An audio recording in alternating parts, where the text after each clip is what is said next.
All right, here we go. Count me down. 10, 9. No. Oh my God.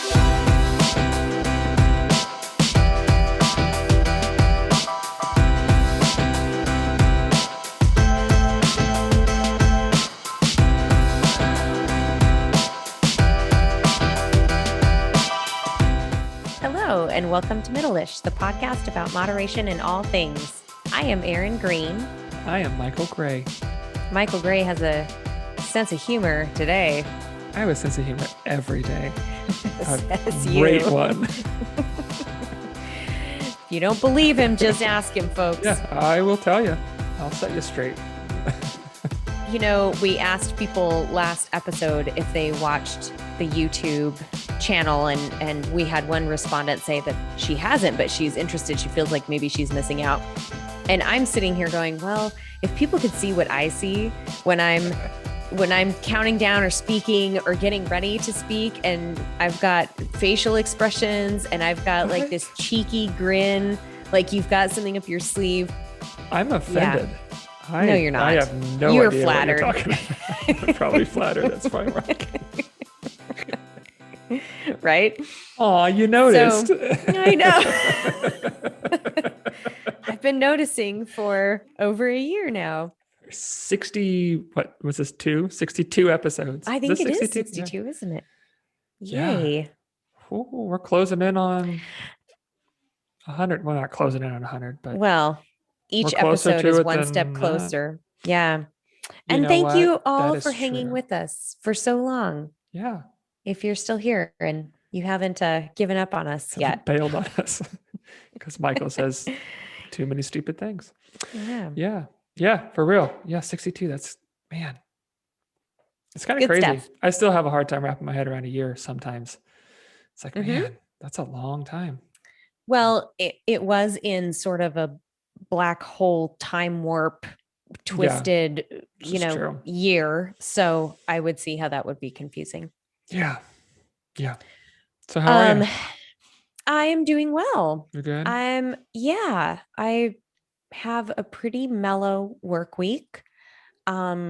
We closed on our house on Friday. Yeah. Hooray. Congratulations. And yeah, thanks. We'll move at the end of August. So we have some time to Okay. pack and transition and all of that stuff. So that's good that we don't feel the pressure to like hurry up and do it all at once.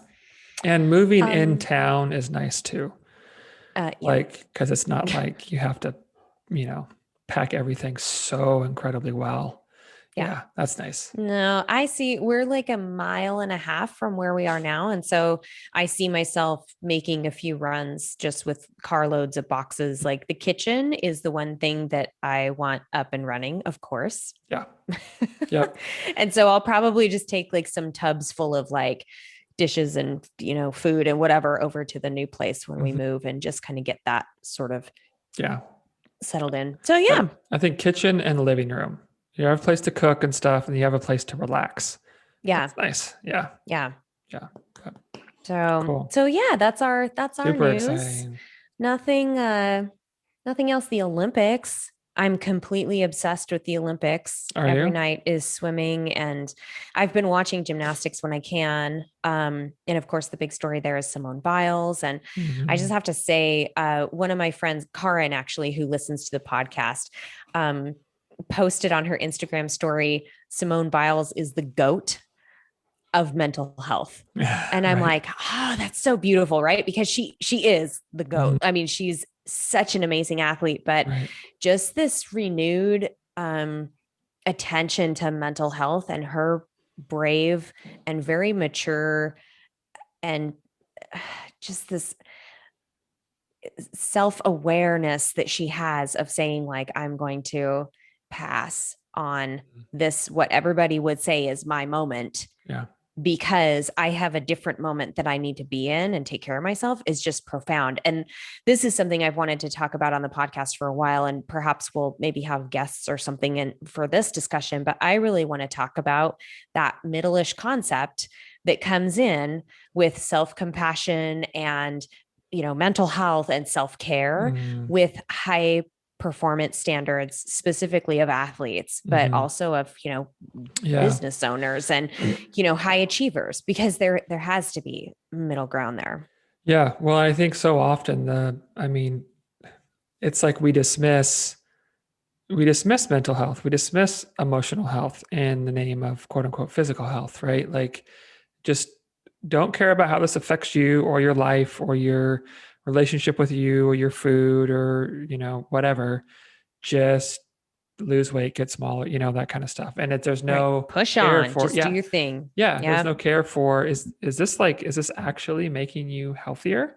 Like, is this making you a healthier person? And I think we both are real passionate about that, but I think it's also becoming a lot more commonplace. Well, not a lot more commonplace. I think it's beginning to come a little bit more commonplace that, hey, this stuff matters too. It's not just about, move the needle on the scale and, eat less, move more. It's about no, how is this really impacting you? And let's look at total, health in all ways. Yeah.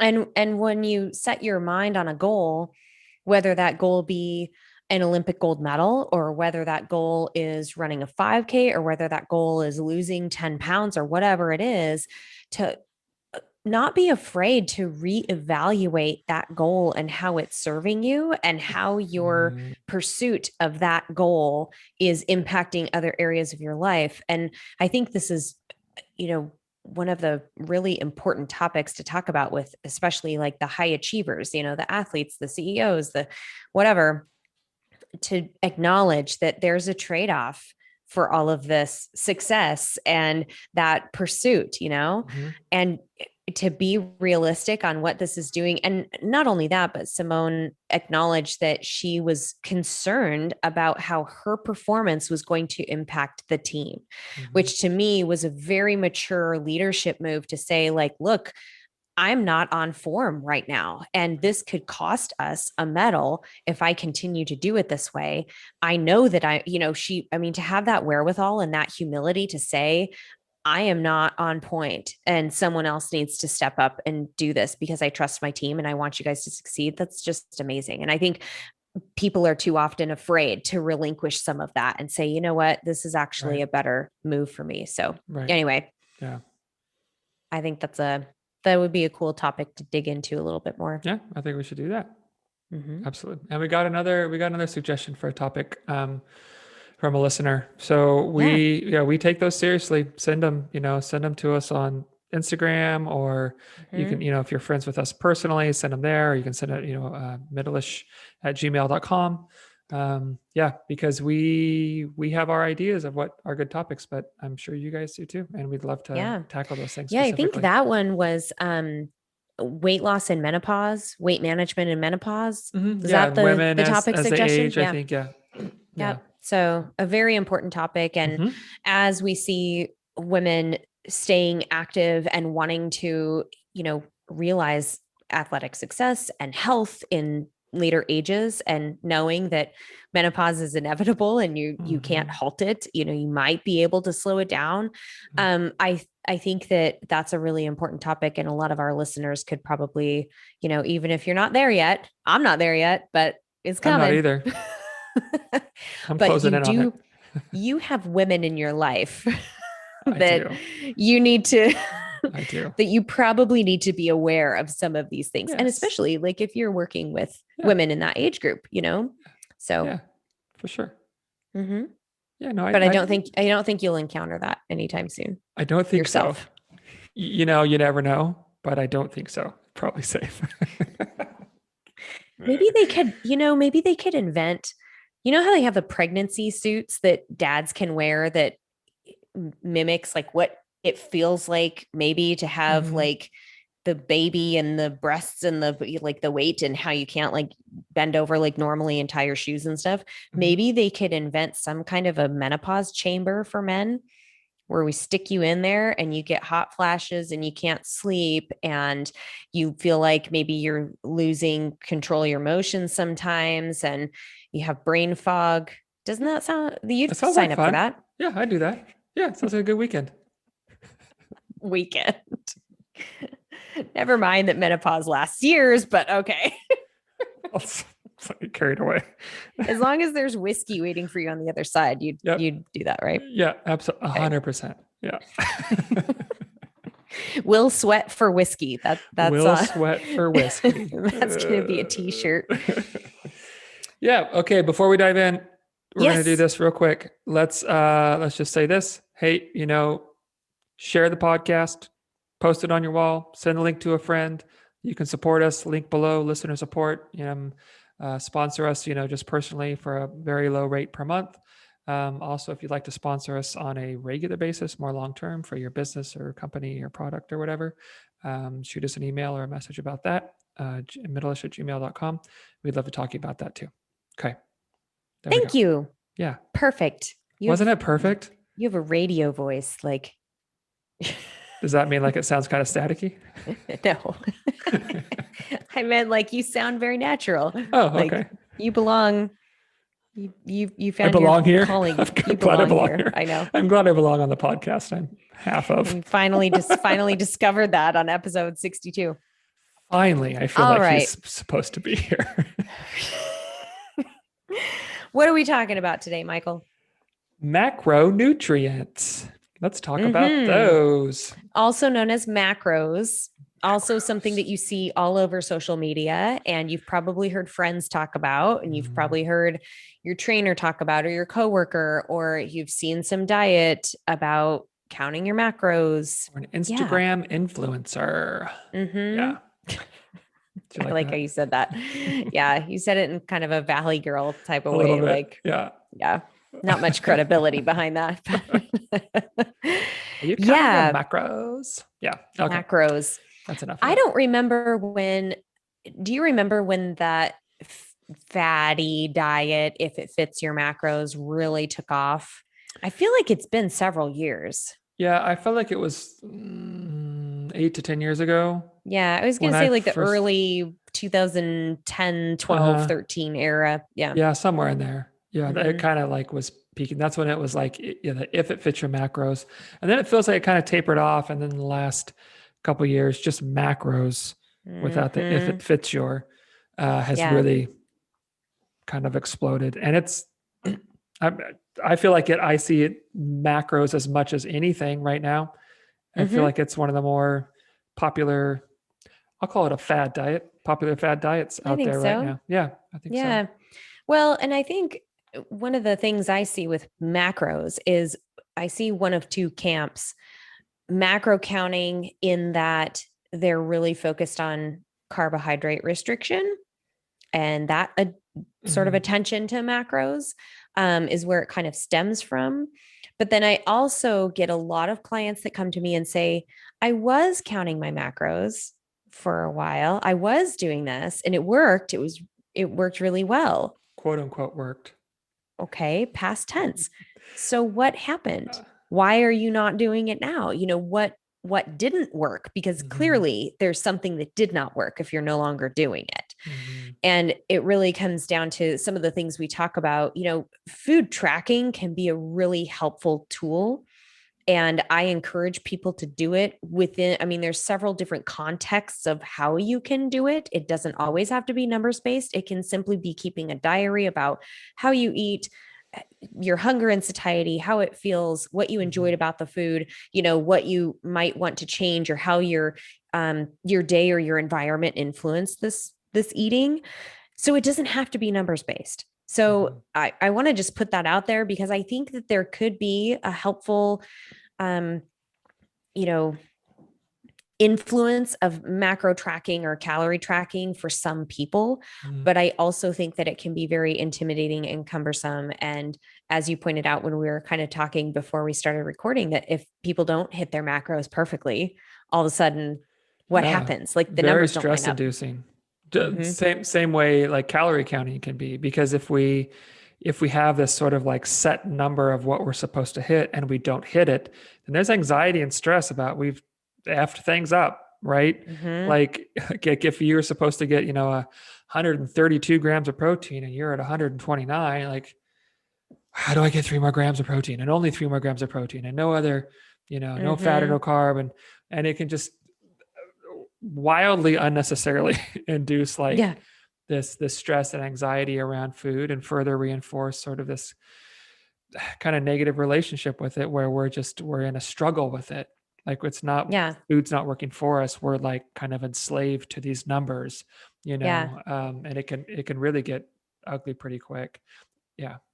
Yeah. And then you find yourself doing these kind of maybe bizarre things like eating deli slices at 10 p.m. because you're like, I gotta get the extra protein or maybe just a half a deli whatever. slice, not a whole one, Right. because that would Right. be too much.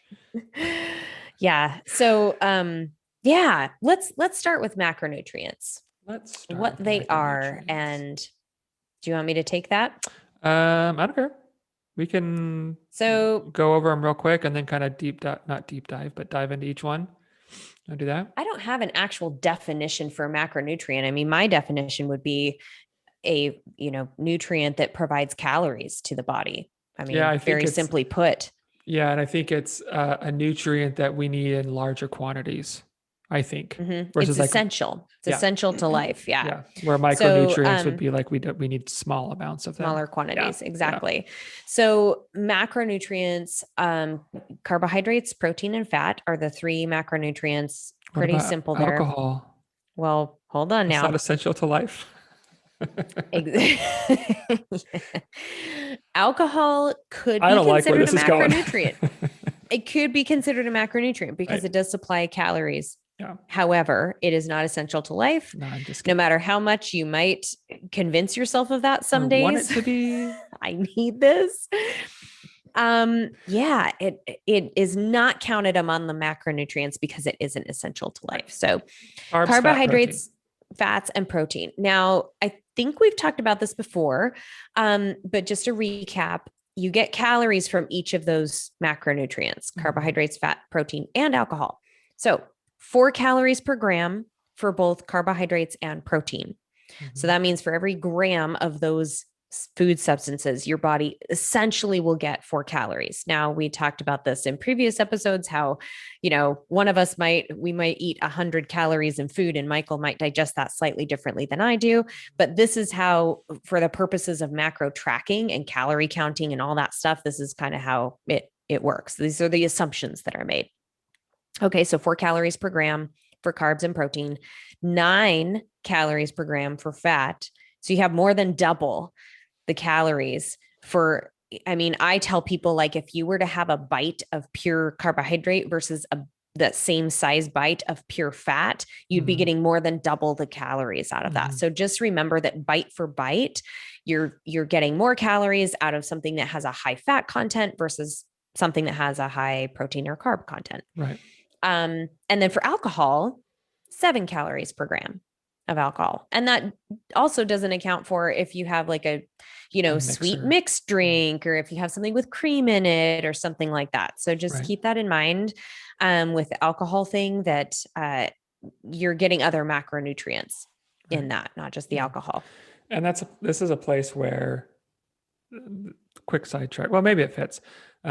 My first sidetrack of the day is that fat kind of gets a bad rap. Is that people think fats are worse to eat because they have a higher calorie content. And it's like, okay, that's one way to look at it. Or you can look at it as it's more energy dense. Like there's more bang for your buck, as far as energy goes with fat.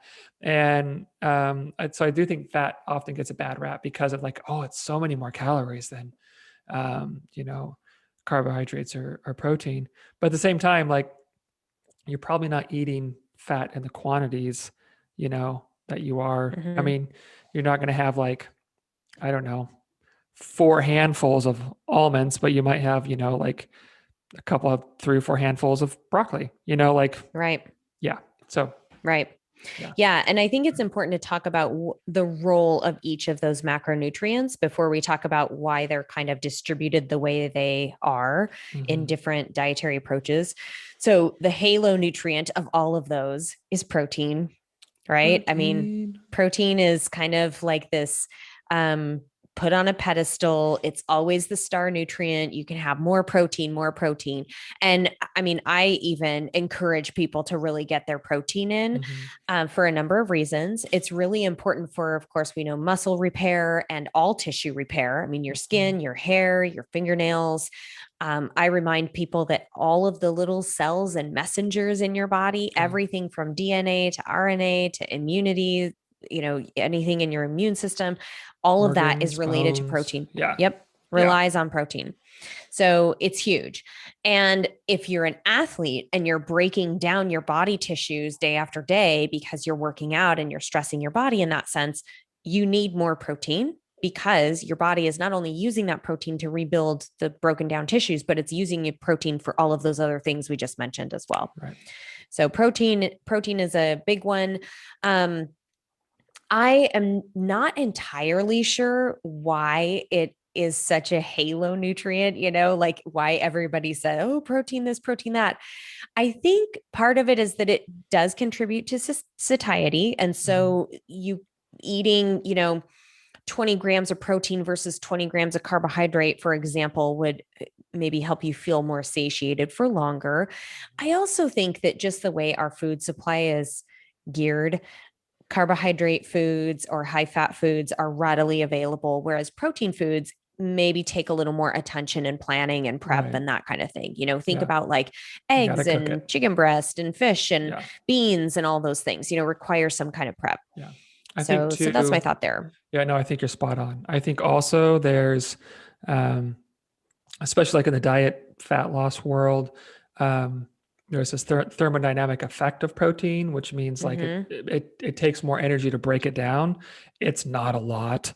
Like it's not like this huge contributing factor where, but still it does. And so there's, there's that thing to pitch. And then I think a lot of it probably is just carryover from the bodybuilding world. Yeah. I mean, kind of that golden era of bodybuilding with like Arnold Schwarzenegger and Lou Ferrigno and those guys, that was sort of ushering in strength training on a regular basis to the masses. That's kind of where it started. And it was protein. Like, get as much as you can. And so I think there was some carryover of like, hey, this is what they do, so maybe this is what I should do, kind of thinking. But it definitely I think you're right there. Yeah, the one that gets the most attention as far as to include. Yep. And keep in mind that just talking about the whole kind of, bodybuilding culture and that whole hit the protein really hard, your body can really only effectively use about 30 grams of protein in a single sitting. So this then plays into, okay, you have this number that you're supposed to hit. And we'll talk about that, how we get to like, oh, eat this many grams of protein a day. You want to distribute that fairly evenly throughout your day into doses. You don't want to just wait until dinner and have a big old steak or something and get, your 50, 60 grams in that one meal. You definitely want to try and distribute that a little bit more evenly throughout the day. And we kind of want that with all macronutrients just for balance and satiety. And we'll talk about that too. But specifically for protein, when we do talk about these, altruistic effects of protein and how wonderful it is and why you need to eat it, that's one of the things I'll really encourage people to do is let's distribute protein a little more evenly and definitely get protein at breakfast, which is commonly a missing macronutrient at breakfast. People get the cereals and bagels and, whatever, toast, unless you're a big egg eater or yogurt eater. Are you trying to tell me that there's not protein in my toaster strudel? Is that what you're trying to tell me? Well, I don't know. Read the label because it comes in a box. More work. Jeez. I know. There might be a gram in there. You might get 1 to 2 grams. Yeah. But if you're aiming for 30, frosting, still got a ways to go. You could slather it in peanut butter, I guess, or, throw a slab of tofu on it. That'd probably be all right. Ooh. Anyway. A meat strudel. Oh, God. Didn't we have meat smoothie last time? Oh, I think we did talk about that meat. We got meat smoothie. We got meat strudel. Man, so we're coming out with a line of high protein foods. Meat smoothie and meat strudel will be our. Michael is coming out with a line of high protein foods. Aaron is going to sit this one out. So then moving on to carbohydrates. All Oh, right. yeah. Carbohydrates, very important for energy. We talked about how all of our cells run off of sugar in one form or another. And carbohydrates, whether they are complex carbohydrates or simple carbohydrates, really go into this stream into your body, this energy stream where they are broken down into sugars and then they're either stored or used for energy. So carbs are of course important for, if we look at like athletes who, especially endurance athletes, anybody who's using a large amount of energy per day, you need carbohydrate for that. But just keep in mind also that your brain runs off of glucose and carbohydrate. So that's a really important piece of this, because when people do go on extreme low carb diets, with the keto craze, we hear things about you get the keto flu. And that there's like an adjustment period. And that adjustment period is really when your body is going from its reliance on glucose for the brain activity to its reliance on ketones for the brain activity. And this isn't about the ketogenic diet, so we're not going to get too far into that, but just saying that, physiologically speaking, we could. Michael's like dying to get into this. Biting my tongue.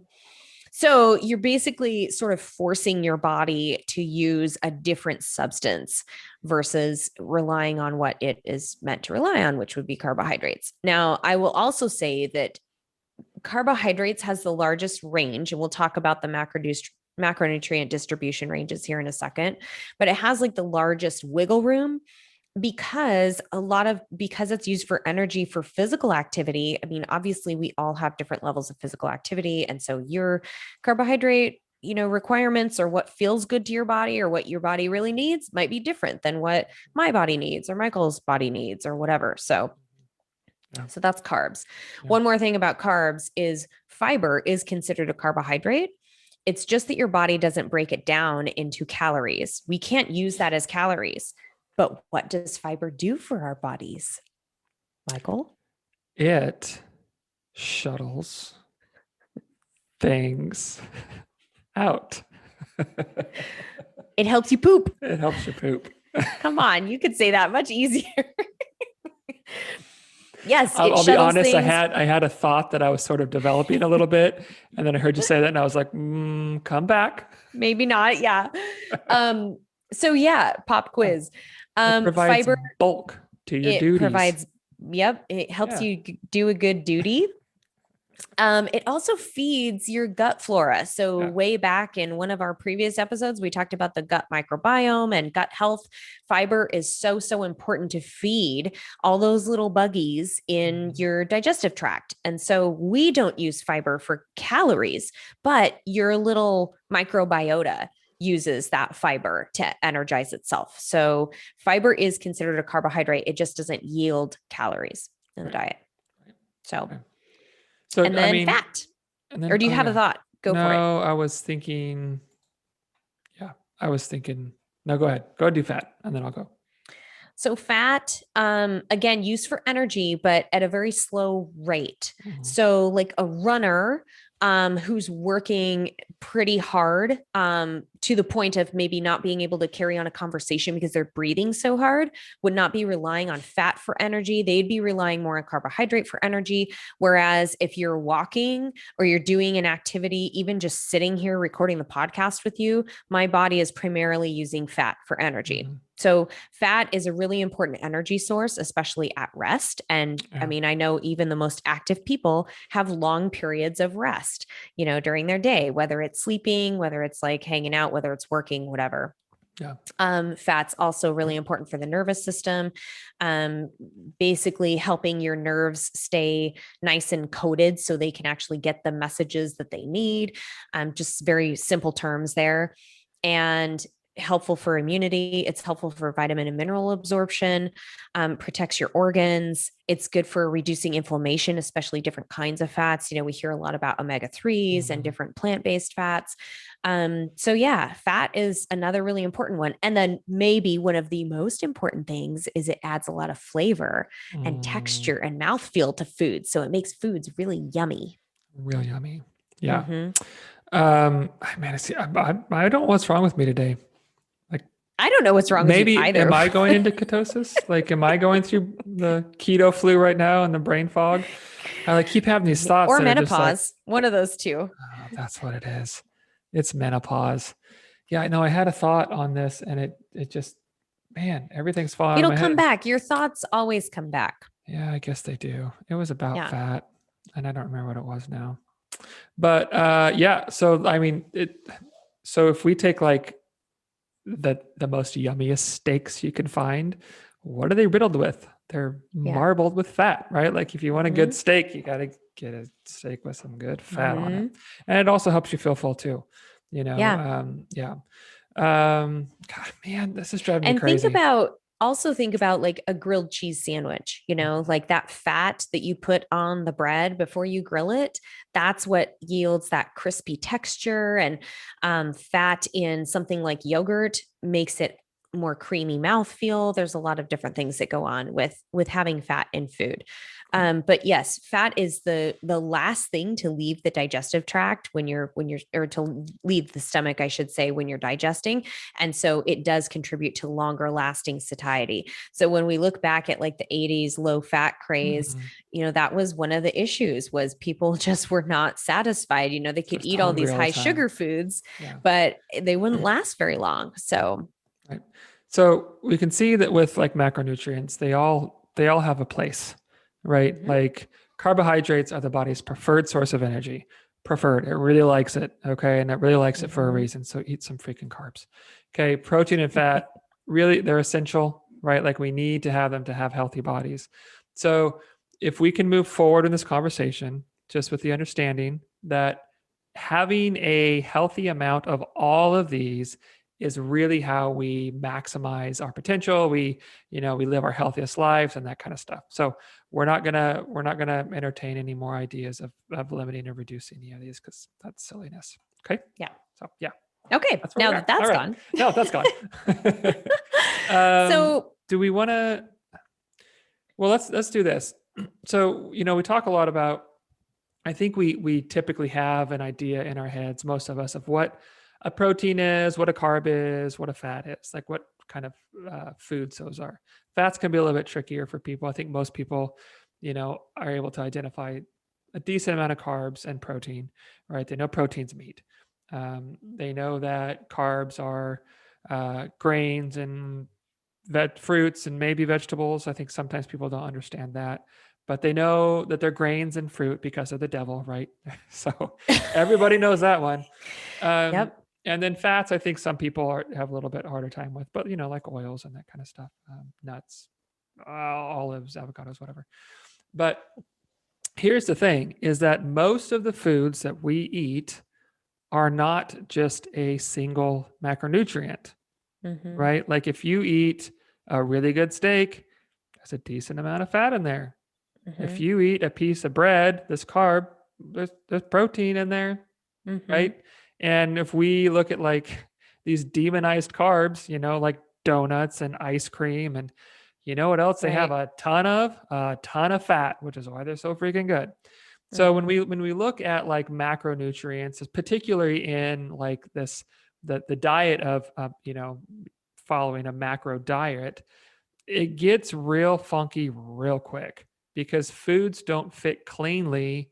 Most foods don't fit cleanly into these macronutrient labels, right? Like Mhm. most foods aren't going to be strictly a carb, a protein, or a fat. They're going to be a combination of them. And so right out the gate, we're kind of getting a little murky with things. Mm-hmm. Yeah. And I think in some ways that can be helpful in people learning what's in their food Mm-hmm. and what contributes Mm-hmm. to their diet.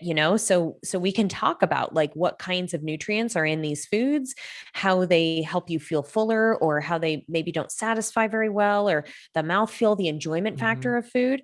At the same time, I mean, learning those kinds of things, you don't have to count macronutrients to learn those kinds of things about nutrition and the foods you eat. Mm-hmm. So, it's kind of this trade-off. Like I can see the virtue in learning about what's in your food and how it adds up throughout the day. And for a lot of people, it's very enlightening to see Mm-hmm. that, like, oh wow, I ate this thing that I thought was, a I don't know, just a carbohydrate source or just a protein source, but it actually has this kind of stuff too.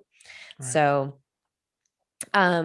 let's talk about the AMDR, which is acceptable macronutrient distribution ranges. That's what AMDR stands for. Okay. And it is basically, man, I don't know if it's from the CDC or the Office of Disease Prevention and Health Promotion is what I'm looking at. It's basically, the governing bodies of nutrition and health have said these are the acceptable macronutrient distribution ranges as a percentage of calories. So for protein, 10 to 30% of all calories should fall in, under protein. So if you're following a 2000 calorie diet, 10% of those calories, 10 to 30% of those calories should fall under protein. And there's some math involved there. So you'd have to, 10% of 2000, what's that? 200 calories.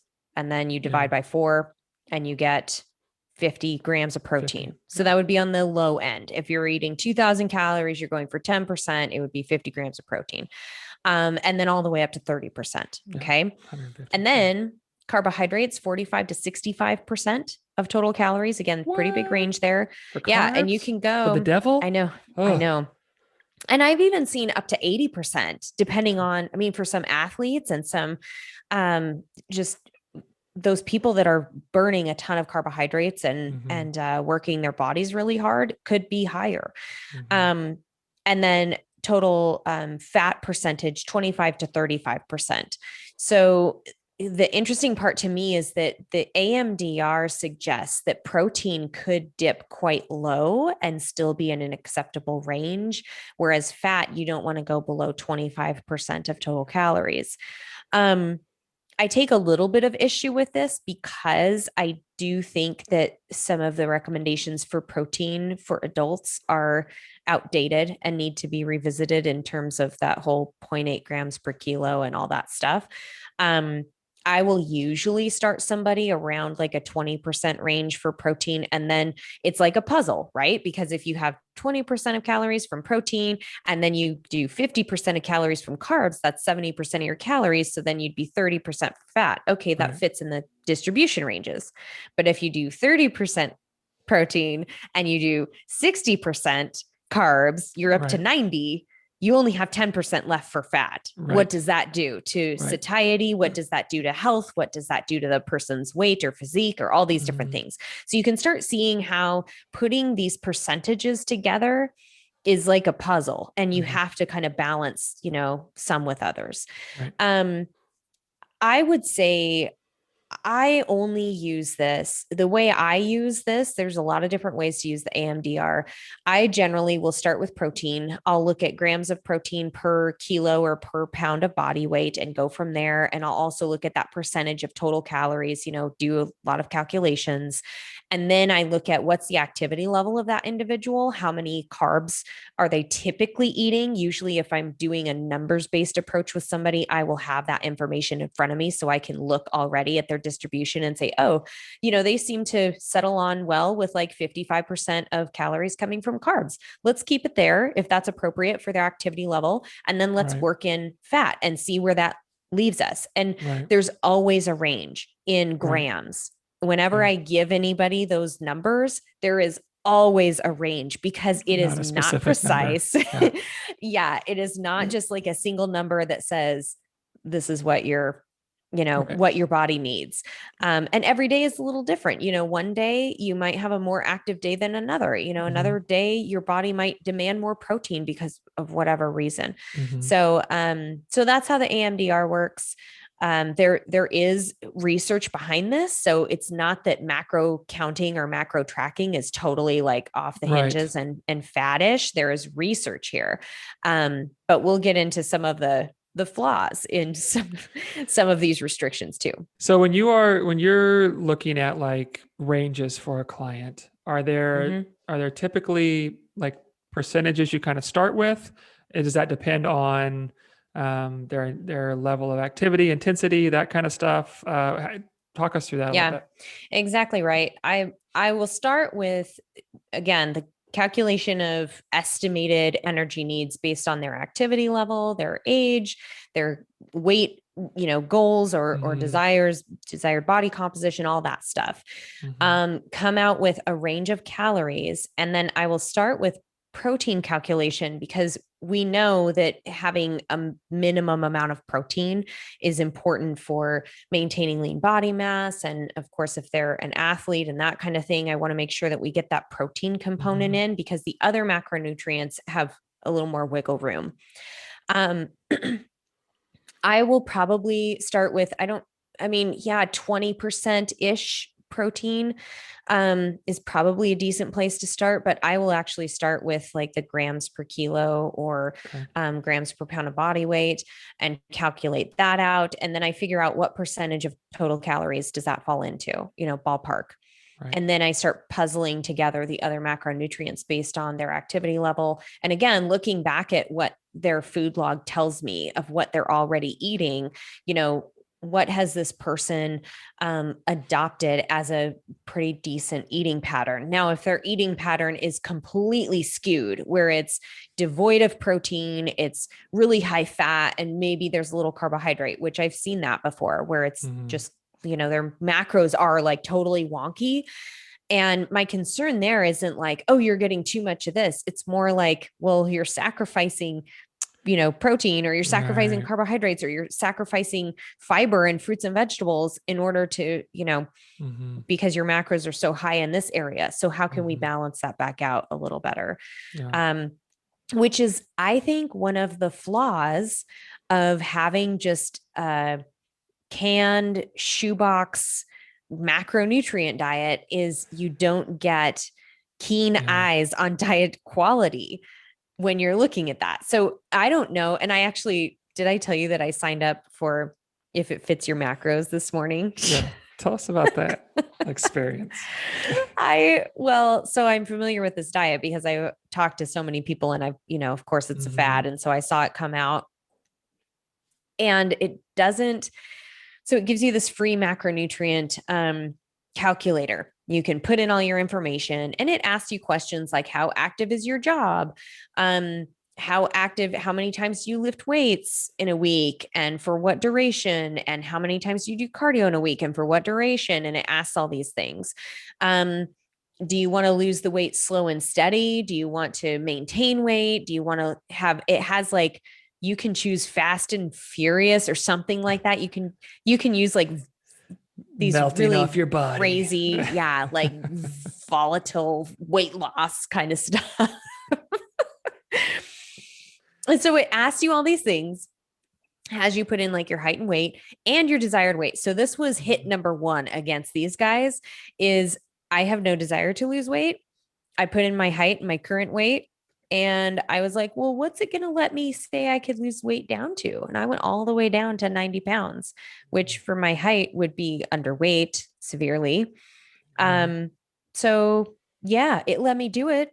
And it gave me a plan, quote, a plan to do that. And that was, for me, that was like hit number 1. Okay. Yeah, a dietitian or somebody who is, well qualified in nutrition counseling would, big red flag, talk to you about that weight goal. But these things that you just, spits numbers out at you is it's just a calculator. Like it doesn't have that critical thinking component. Well, let's be honest. A lot of coaches don't either. Fair. Yeah. So I don't know if I've said this on the show before, or if I've told you, but have I told you about the origins of If It Fits Your Macros? No, but I'd love to hear them. Okay. So probably late 90s, early 2000s, I guess, like when forums were a big thing on the internet, right? There was bodybuilding forums on bodybuilding.com. And I heard the story from the two guys that kind of originated the If It Fits Your Macros saying. So it was people talking about macronutrient splits and how much, because bodybuilders are big into how many grams of protein and carbs, particularly, they're getting. And it kind of became this joke of, hey man, eat whatever you want as long as it fits your macros. If it fits your macros, you're good. Like this sarcastic kind of thing that turned into this like quote unquote legitimate like diet. And it was just Yep. like a smart ass response of like, yeah, man, eat pizza and ice cream, fit your macros, you're good, you're going to be fine. And it turned into this whole other thing. And so just the whole origins of not tracking macronutrient splits, but the concept of if it fits your macros was like a joke. And Right. And then it became a thing. and it became a thing. Yeah. So that, can speak to the high quality of a lot of fat diets. Yeah. Right. Yeah. And that's, it's not that macro counting, and I said this earlier, it's not that macro counting doesn't have value. And Right. I mean, you can learn a lot about nutrition by counting macros and learning what's in your food and how things add up and how they make you feel and all that stuff. But it says nothing about diet quality. And looking at so the numbers I was given, it calculated my BMR. Okay. So basal metabolic rate looks pretty reasonable. Those are not hard to calculate. So I'm not surprised. It calculated my total daily energy expenditure, which looks pretty reasonable. And then it calculates my weight loss calories, which is around 400 calories less than my total daily energy expenditure. And to me, that would be quite a significant reduction. I think I would probably feel that if I were to do this, which I have no intention of doing this. Well, you're supposed to feel it. It's hardcore, Erin. Come on. Weight loss is war. No pain, no gain. Yeah. So looking at the macronutrient distribution, it gave me 28% protein, 22% fat, and 49% carbohydrate. So yes, it falls into the macronutrient distribution ranges. I would say, given what I had put in for my activity level, I would think it's a little low in carbohydrate for what I typically eat and for what my, daily life requires. It also says 14 to 18 grams of carbs should be fiber. And I'm like, well, wait a minute, because the recommendation for fiber is over 25 grams a day. So, okay. Like, I mean, I don't know. That was another like black eye of this plan that then it's setting me up, even though it could easily say you need to get 25 grams of fiber. Instead, it says 14 to 18, which is kind of bizarre. Yeah. Well, it also go ahead. No, go ahead. I thought you were done. Sorry. Go ahead. No, it encourages me to take my before photos. Of course. Which I know you have an opinion about that. I do. Yes. And it tells me I'm going to start burning fat today. It says it has meal plans and a training program. It has a bunch of before and after photos in this email it sent me. And I'm really curious about the meal plans and programs. I've already gotten another email from them, which I have not opened, so I don't know what that says. But I'm curious what the meal plans look like, because and you just pointed this out when you talked about the origin of if it fits your macros, one of the downsides is the diet quality. How do we know if you're getting the micronutrients you need and the vitamins and minerals, if you're getting enough fiber, if you're getting phytonutrients, if the food is even satisfying for you? How does all that fit into this? Right. Yeah. Well, and then it's funny. It's like, start burning fat today. It's like, you're already burning fat. We're both burning fat sitting here recording this podcast. I actually remember what I was going to say earlier, and I don't want to get into it now, but it was about the whole fat burning zone myth thing that sometime I'll go off on. But keep that chambered for next time. Yeah, I'll keep it. Yeah, I'll keep it in the chamber. But yeah, I mean, you're already doing it. And here's the interesting thing, and we've talked about this before. I don't remember if it was a specific episode that we kind of addressed this, but maybe it was metabolism. But so let's say for you, right, for Erin, let's say she's supposed to get 144 grams of protein, or whatever it is. Okay, let's say that.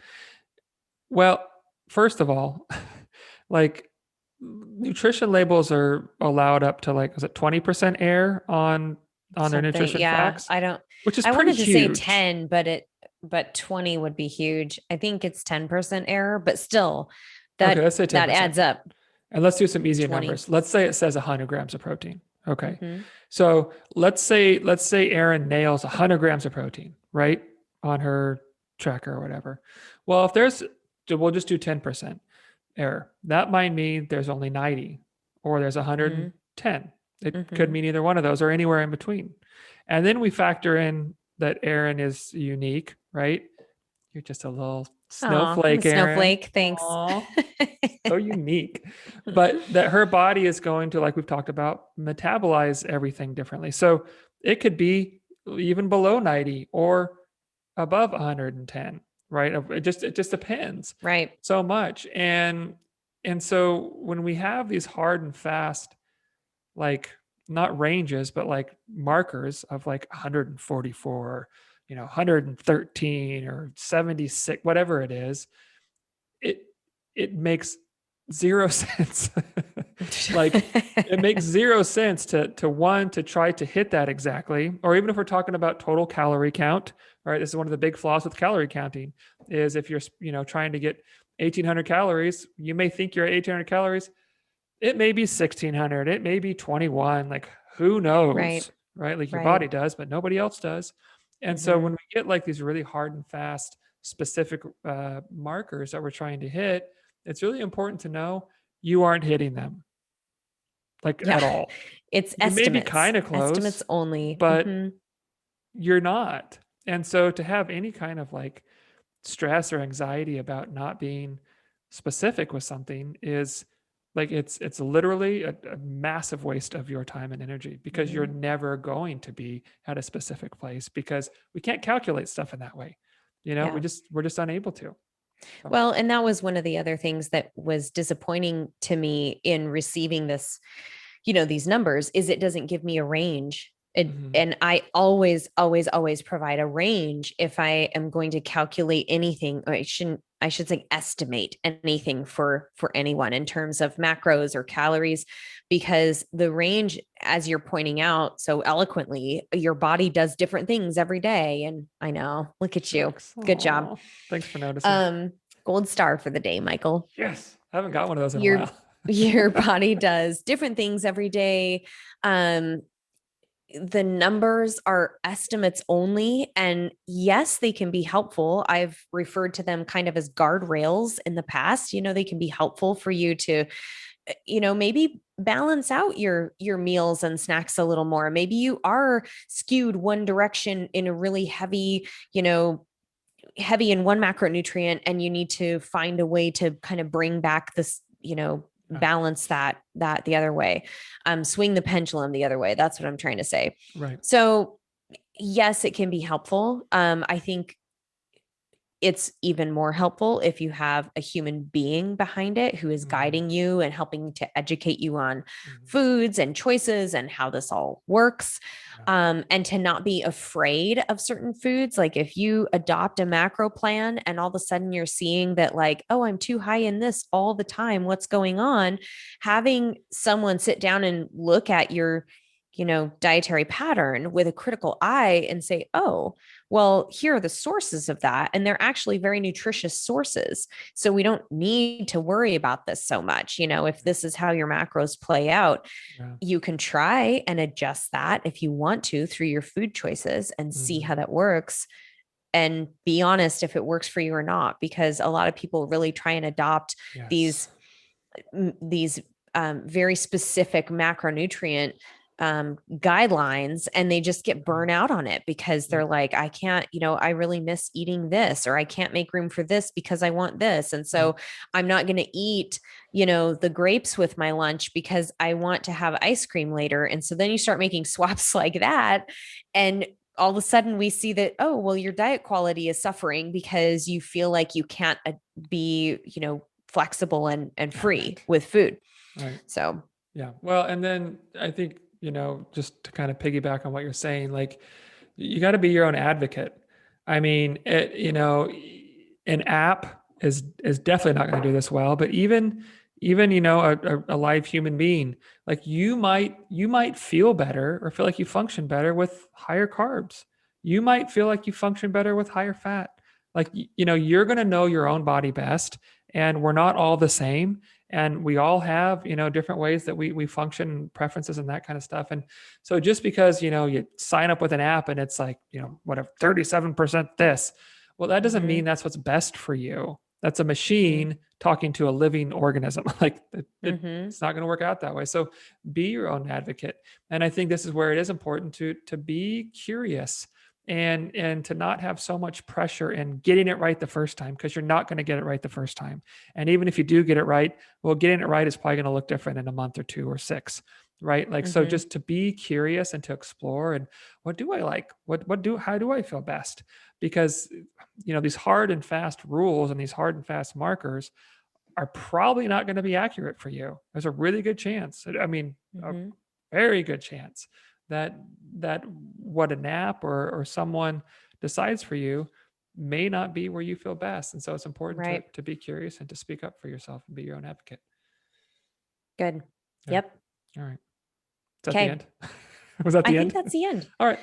Put a bow on it. You didn't really get on a rant, but we can get on a rant later when what was the thing you wanted to rant about? The fat burning thing.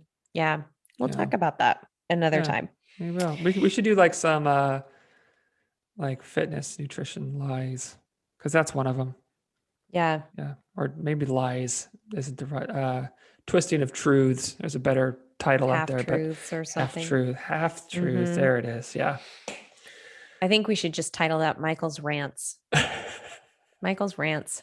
We should do like a, semi-annual recording where Michael just gets to, it's like a madman. I mean, Aaron can rant too, y'all. So don't, I can get on some rants. But yeah, we could talk about that. A rants episode. Rants episode. What was it in Family Guy? Was it he did the series This Grinds My Gears? Is that what it was? What really grinds my gears? I've never really watched The Family Guy, and I feel badly because one of my good friends' husbands writes for The Family Guy. Oh, really? And he'll share he'll share, I wrote tonight's episode, you should watch it. And I always tell Matt, like, we should watch, already wrote the episode. And then I never do. I'm so sorry, Carly, if you're listening. You are a bad friend. I'll get on that. I will remedy this real quick. Sorry, I said that. No, I don't mean that. You're a great friend. Yeah, thanks. Okay. Meaning in the mundane, I have 2 and I couldn't decide which one to share. Aaron's being extra today. They're both really good. I have 3, so I'll make this really quick. Matt and I went camping. As soon as we closed on our house, we packed up the pickup and took off, and we went camping. And we ended up not camping where we thought we were going to, but we found this little reservoir kind of off the beaten path, and we just set up camp. And no cell service, of course, which was kind of my dream. Like, I just wanted to get off the grid. Right. And so we're sitting there at camp that evening, and we ended up watching this osprey trying to catch a fish. It's evening dinner. Oh, that's awesome. Like for an hour, just watching it try over and over. No, it's probably longer than that. We're just passing the binoculars back and forth. Oh, there it goes. That's getting really all excited. Awesome. Oh, come on. I wonder if it's a he or a she. Can we look that up? No, we can't, because we don't have cell service. So then we're talking about, we need to get a guidebook that talks about birds, and so we can identify and da. And then we watch like this mom and baby ducks go across, and they're eating all the bugs, and we had the binoculars so we could, it just was really, really fun and cheap entertainment. And we're just sitting there for hours watching this osprey dive down, and then it would go back up in the tree and it would watch again. So that was number 1, which was super fun, because we're like, how did we know that we'd be entertained by watching this bird of prey for like an hour and a half or whatever? I'll be honest. I've been known to every now and then spend a good 10 minutes like watching ants, like moving, like, like a worm or something. Like, oh, nature's so awesome. I think that's actually really cool to watch. It's ants, amazing. Like the way they're coordinate. So tiny, and they're so like strong. Amazing. I know. Number 2. And then the other one was this morning. I went for a bike ride, and it was a structured workout, and I just was really not into it. And I kept thinking to myself, like, man, I wish I could just go out for like a leisurely ride and just kind of chill and cruise. Well, I ended up, because I'm able to do this, I ended up just putting my brain into that space of like, get the workout done, like just execute it and do it. which ended up feeling good. And on the way home, I had my leisurely, like I have the Seek app on my phone so I can stop and take pictures of all the different like flowers and plants that I see and identify them, which I'm a total Nice. nerd, but I totally get a kick out of that and I love it. Kathleen loves to do that too. And I picked some blackberries on the way home. So I'm sitting by the trail, just eating blackberries. And I just had like that moment after, the moment that I really needed on the bike and just being outside and doing these like nerdy, relaxing, leisurely things after my workout. So that was my other one. Nice. I like both those a lot. Those are rad. Yeah, it was worth sharing both, right? Yeah, for real. Yeah. Okay, so for me, this was 3 or 4 days ago. So Sophie, she winds up in our bed a lot at some point in the night. Save your judgments, people. I know, whatever. Okay, we'll figure it out. She won't be doing it when she's 18. It's not going to be an issue. But she winds up in our bed a lot. And usually she's kind of like awake for the day about 6:30, 6:45, and she'll like go out and, watch cartoons or something for a little bit. But this morning, she was kind of like, I could feel that she was close to me, right? And I was kind of starting to wake up and kind of laying on my left side facing her and then Kathleen, because she's always right in the middle of us. And I opened my eyes to see her big, beautiful, dark brown eyes just staring at me. And I'm just barely opening my eyes and she just giggles. I hear this little, I love you, Daddy. Oh my gosh. Oh, yeah. Jeez. Yes, I love you too, baby. And then she gives me like a little kiss on the nose and just kind of giggles. And it was just like, oh my gosh, I've been waiting for you. And I'm so excited you're awake now because I just wanted to tell you. Because I can tell you. And that was the way my day started. And it was wow. Like, does it get better than that? No, it doesn't. How sweet. It was just the best. Just the cutest, sweetest, best way to start a day. Yep, just right out the gate, just amazing. You're like, yeah, okay. Well, my day just like it's all downhill from here. Like, right, I know. Like I guess it's gonna be shit after this. Yeah. And then we were just trying to like talk quietly, but she gets in these moods every now and then where she's just like so happy. She just like giggles. She can't contain it all. And she was just giggling and we were just talking and it was my gosh. It was the best. Oh, that's sweet. I love it. Me too. Oh, Sophie, thanks for the good start to Dad's day. Yeah. All right. All right. Well, thank you so much for listening. I hope this was informative. And if you have tried macro counting or if you have, I don't know, a different insight or opinion, please share it with us. We're happy to hear it. We'll have a chat with you. All right. Well, thanks, y'all. We have a good day. Your support. Bye.